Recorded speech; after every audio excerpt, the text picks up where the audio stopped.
I'm Rick Smith, and this is Labor History in 2. On this day in labor history, the year was 1865. That was the day Robert E. Lee surrendered to Ulysses S. Grant at Appomattox, Virginia. Grant's Union Army successfully cut off Confederate forces at the village of Appomattox Court House in Virginia. Historians agree the terms were generous to the Confederacy. The surrender marked the beginning of the end of the Civil War, with 3 more key surrenders before the end of May. Half the country was in ruins, with as many as 750,000 dead. In the North alone, millions more lay seriously injured. At least 40,000 formerly enslaved blacks died fighting for their freedom. It was considered the country's turning point. The Civil War ended the slave system, forged a centralized federal government, and created a national structure for the institutional development of public health, veteran care, and aid programs.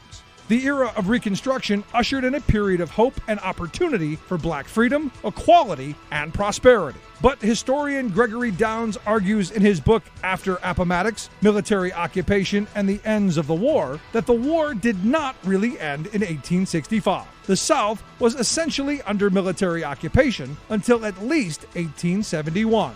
Downes writes, quote, "By severing the war's conflict from the Reconstruction that followed, it drained meaning from the Civil War and turned it into a family feud, a fight that ended with regional reconciliation. Once white Southern Democrats overthrew Reconstruction, they utilized the Appomattox myth to erase the connection between the popular, neatly concluded Civil War and the continuing battles of Reconstruction." For Eric Foner, the period was one of revolution and counter-revolution, a massive experiment in interracial democracy without precedent. Labor History in 2 brought to you by the Illinois Labor History Society and The Rick Smith Show.